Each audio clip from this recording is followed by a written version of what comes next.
मेरे शंकर भगवान की एक पवित्र कथा कहती है, जब जिस समय पर मेरे भोलेनाथ जी ने अपनी लड़की का विवाह अशोक सुंदरी का विवाह किया था,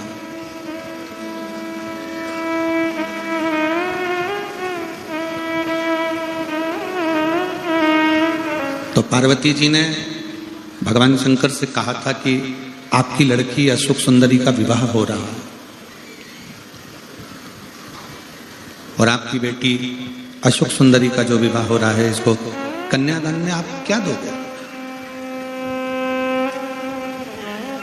अपने पास देने के लिए तो कुछ है नहीं, केवल ये एक गुफा, कैलाश पर्वत, सिर पर गंगा, मस्तक पर चंदा, तन पर भस्म, इसके सिवाय तो मेरे पास में कुछ है नहीं। फिर बेटी अशोक सुंदरी के कन्यादान में क्या दिया जाए? शिव महापुराण की कथा कहती है कि भगवान शंकर ने तुरंत माता पार्वती जी से कहा कि मेरी बेटी अशोक सुंदरी को कन्यादान में मैंने जो शिक्षा दी है, जो मैंने उसको शिक्षा प्रदान करी है, वही मैं अपनी बेटी के कन्यादान में दे रहा हूं। इस वन क्षेत्र में, इस दंडकारण्य वन क्षेत्र में जितने भी पिता के घर में बेटी ने जन्म लिया है, उन पिताओं से इस व्यासपीठ से एक ही निवेदन है कि बेटा और बेटी में भेद मत करो। बेटी को इतना पढ़ाओ कि उसकी शिक्षा ही उसका कन्यादान बने।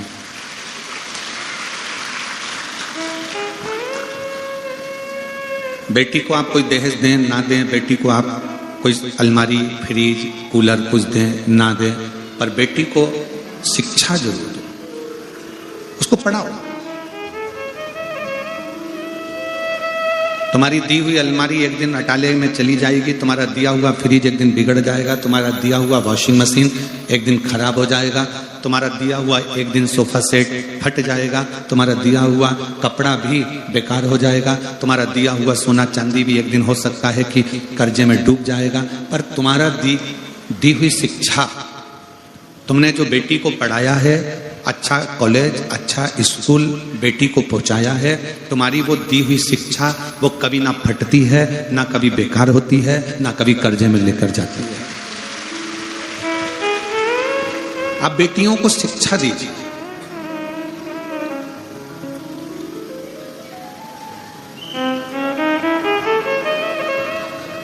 और बेटियों को ऐसी शिक्षा दीजिए, बेटियों को ऐसा पढ़ाइए कि बेटियां भी आने वाले समय में जब कहीं पर उलझें तो कह सकती हैं कि मेरे पिता ने मुझे ये शिक्षा प्रदान करी, मुझे ये शिक्षा दी। भगवान भोलेनाथ, भगवान शिव कहते हैं, मैं अपनी बेटी अशोक सुंदरी के विवाह में, कन्यादान में शिक्षा दे रहा हूं। अब ये तो हो गई थी अशोक सुंदरी के कन्यादान में शिक्षा दी। जिस समय पर गणेश जी का विवाह नहीं हो रहा था, कौन मनुष्य के शरीर पर हाथी का मुख लगा हुआ है, हाथी की सूंड लगी हुई है, बड़े बड़े कान है, बड़ी बड़ी सूंड है, बड़े बड़े नयन है, बड़ी बड़ी तोंद है, कौन बेटी भी आएगा? आप में से कोई नहीं होगा जिसके मनुष्य के शरीर पर हाथी का मुंह लगा हो और अपनी लड़की की शादी कर दो। किसकी सामर्थ्यता होगी जो अपनी बेटी की शादी ऐसे हाथी के मुख वाले से कर दो? किसकी सामर्थ्य? प्रजापति विश्वरूप जी की बेटी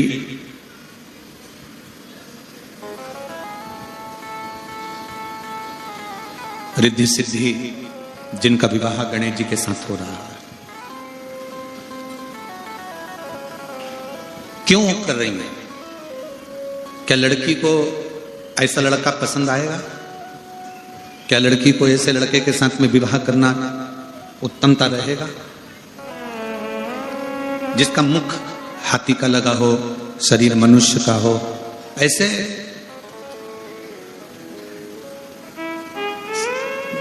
उसे कैसे विवाह कर सकते? विश्वरूप जी ने जब विवाह का प्रस्ताव आया तो विवाह के प्रस्ताव पर विश्वरूप जी ने अपनी दोनों बेटियों से कह दिया कि ये लड़के का प्रस्ताव आया, ये लड़के का प्रस्ताव है। और यह मत सोचना बेटियों की केवल यही प्रस्ताव है। शादी के लिए भगवान विष्णु के यहां से भी खबर आई है, ब्रह्मा जी के यहां से भी खबर आई है, इंद्र के यहां से भी खबर आई है। बहुत सारे देवताओं ने पितृलोक से भी खबर करी है, गंधर्व लोक से भी आई है, वरुण के यहाँ से आई है, नागलोक से आई है, पाताल लोक से खबर आई है कि तुम्हारी बेटी रिद्धि सिद्धि का विवाह हमारे लड़के के साथ कर दो।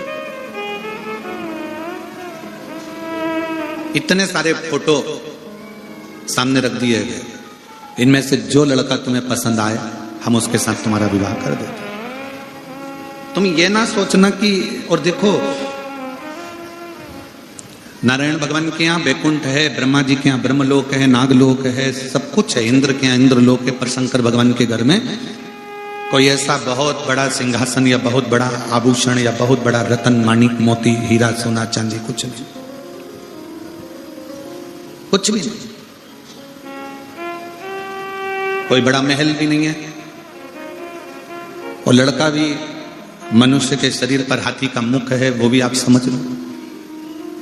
जितने देवताओं का दर्शन आप कर रही हो, सारे देवताओं के घर में राजसी ठाट है, लड़का भी अच्छा है, पर शंकर जी के यहाँ राजसी ठाट भी नहीं है और लड़का भी ऐसा।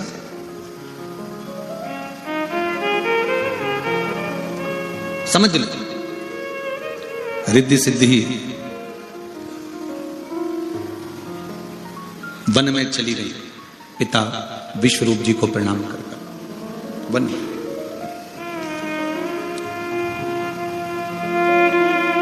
एकांत में बैठ गई हैं रिद्धि सिद्धि। देव ऋषि नारद जी का आगमन हुआ है, और देव ऋषि नारद जी का जब आगमन हुआ तब देव ऋषि नारद ने रिद्धि और सिद्धि से पूछा, क्या बात है, आज प्रजापति विश्वरूप जी की बेटियां वन में घूम रही?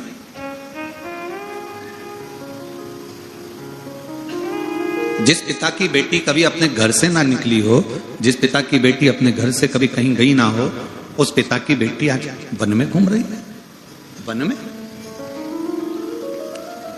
रिद्धि सिद्धि थोड़ी देर तक मौन रही है, थोड़ी देर चुप रही, फिर कहा, आप कुछ बोलोगी नहीं? रिद्धि सिद्धि रिद्धि सिद्धि ने कहा कि हमारे पिता ने हमको हर पल समझाया है, टोका है, बोला है, और हम हमारे पिता के अनुकूल चलने वाली बेटी हैं। मेरी बेटियों, मेरी जीजियों, मेरे भाई, मेरे बेटाओं, मेरी माताओं, गाड़ी में ब्रेक और घर में माता पिता का टोक बहुत जरूरी है। गाड़ी में ब्रेक का होना जरूरी है और घर में बुजुर्गों का टोकना जरूरी है। अगर घर के माता पिता बेटी को टोक रहे हैं, बेटा ऐसा मत कर, तो वो तुम्हारा भला चाहते हैं। घर के बुजुर्ग अगर आपको टोक रहे हैं कि बहू ऐसा मत करो, वो तुम्हारा भला चाहते हैं। अगर भला नहीं चाहते ना, तो मोहल्ले के लोग तो ये चाहते हैं कि तुम तंत्र कपड़ा भी नहीं पहन कर निकलो, तो मोहल्ले के लोग चाहेंगे कि बहुत अच्छी बात है। मोहल्ले के लोग, अगर तुम मदिरा की दुकान से मदिरा खरीद कर निकल रहे हो, पी रहे हो, तो मोहल्ले के लड़के और मोहल्ले के लोग चाहेंगे, परिवार के लोग चाहेंगे कि अच्छा ऐसी बर्बाद हो जाए। तुम गलत काम करोगे, चोरी करोगे, गलत कृत्य करोगे, जुआ खेलोगे, मांसाहार, मदिरा पान, वैश्यावृत्ति कुछ भी करोगे, तो परिवार के लोग और मोहल्ले के लोग तो चाहेंगे कि अच्छा ऐसी बर्बाद होने दो। अपने बाप की दौलत ऐसी तो राख मिलाएगा, अपने पिता की नाक ऐसे ही तो कटाएगी। सास टोक रही है बहू को, बेटा ये गलत है, तुमने इतना दूध फेंका क्यों, तुमने इतनी चाय बनाई क्यों, तुमने इतना अचार क्यों डाला, तुमने इतनी सब्जी क्यों फेंकी, तुमने इतनी रोटी क्यों फेंकी? क्योंकि वो बहू को टोक रही है, इसलिए टोक रही है। उसको भी मालूम है कि अब तो मेरा बेटा कमा रहा है, बहू चाहे तो पूरा उजाड़ दे, पर वो इसलिए टोक रही है कि आने वाले समय में अगर किसी चीज की जरूरत हो तो मेरी बहू सामने लाकर 4 मेहमानों को वो सामान दे सकती है। वो टोक रही है। पिता अपनी बेटी को, पिता अपने बेटे को, माँ अपनी बेटी को, माँ अपने बेटे को अगर टोक रहा है तो ये समझ लेना कि भगवान की बहुत बड़ी कृपा है, बहुत कृपा।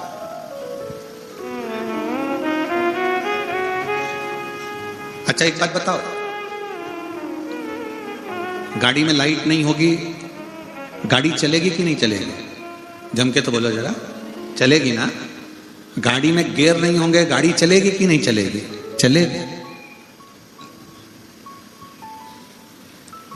गाड़ी में गेट भी नहीं होगा ना तो भी गाड़ी चलती है। गाड़ी में सीट नहीं है तो भी गाड़ी चलेगी।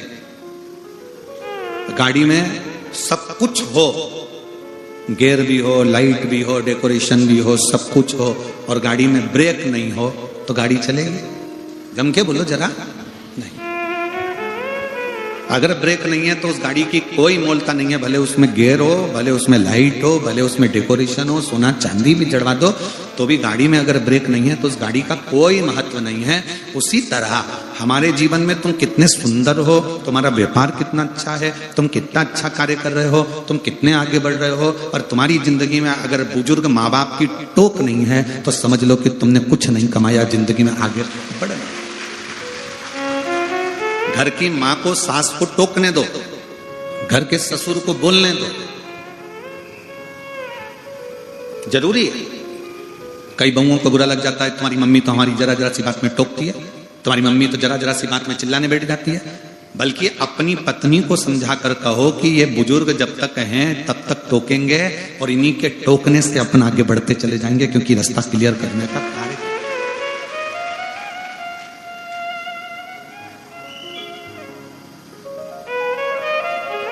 बहुत बड़ा मकान, बहुत बड़ा मकान। एक अमेरिका का एक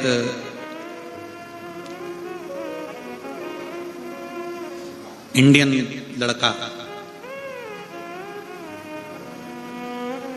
जिसका नाम नीलेश था,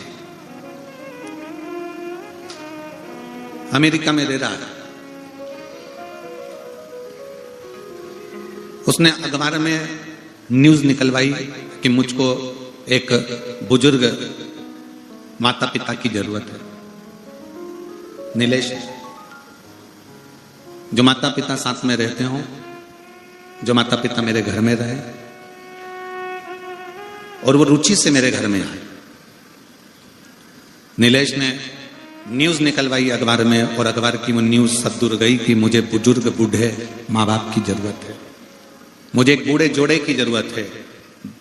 अमेरिका के लोगों को लगा कि काम करने के लिए चाहिए होंगे, बुढ़ा बुढ़ी को काम करने के लिए चाहिए होंगे। एक बुढ़ा बुढ़ी ने, एक बुजुर्ग पति पत्नी ने जाकर इंटरव्यू दिया। पहुंचे, नीलेश ने पूछा तुम्हारे बेटे और बेटियां नहीं है? उसने कहा है, मेरे 2 बेटे हैं, डॉक्टर हैं, और एक बेटी है वो इंजीनियर है। शादी हो गई? हाँ। तुम दोनों यहां पर हमारे पास में क्यों आए हो? कहा आपने न्यूज में निकाला था कि एक बुजुर्ग माता पिता की जरूरत है तो हम दोनों आ गए। अच्छा,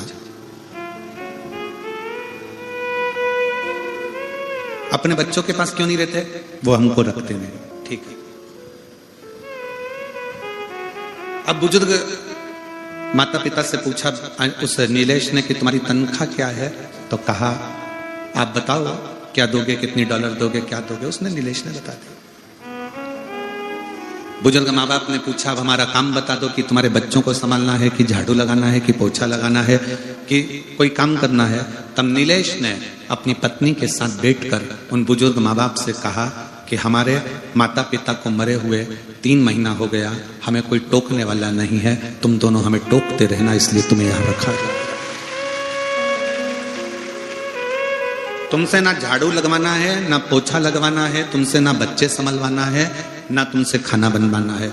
नौकर लगा है, झाड़ू लगाने वाला, पोछा लगाने वाला, रोटी बनाने वाला, भोजन वाला, बच्चों को संभालने वाले सब नौकर लगे हैं, पर हमारे पास कोई टोकने वाला नहीं है। नीलेश ने कहा मैं पूरी तनख्वाह दूंगा, बस आप हमको आपकी बहू समझना, इसको भी टोकना और मुझे भी टोकना। मैं गलत करूं मुझे टोकना, तुम्हारी बहू गलत करे इसको टोकना। उस बुजुर्ग दंपत्ति ने पूछा कि टोकने से होगा क्या? तो वो नीलेश अपनी पत्नी के साथ कहता है कि मैं अपना गुजरात छोड़कर अमेरिका में सबसे बड़ी कंपनी का मालिक बनकर बैठा हूं, मेरे माँ बाप मुझे टोकते थे, ऐसा मत कर देना, वो मत कर देना, और मैं उससे सुधर कर अच्छी जगह पर जाकर बैठ गया और बहुत उच्च पद पर बैठ गया, बहुत उच्च पद। मेरी जीजियों, मेरी बेटियों, बेटाओं, मेरी माताओं, घर के थोड़े से झगड़े के चक्कर में आज भारत के पूरी अदालतों को खोजा जाए तो पूरी अदालतों में सबसे ज्यादा केस तलाक के चल रहे। पूरी अदालतों में भारत की संपूर्ण बड़ी से बड़ी अदालत को खोजा जाए, नीचे से ऊपर तक की सारी अदालतों में सबसे ज्यादा केस चल रहे हैं तो तलाक के चल रहे। कारण टोकना। पर अगर तुम्हारे घर में तुम्हारे बुजुर्ग तुम्हें टोक रहे हैं, तुम्हारे घर के बड़े अगर तुम्हें टोक रहे हैं, तो समझ लेना एक दिन तुम उन्नति की सीढ़ी पर इतने चढ़ जाओगे कि तुम्हें पीछे पलट कर देखने की जरूरत नहीं पड़ेगी।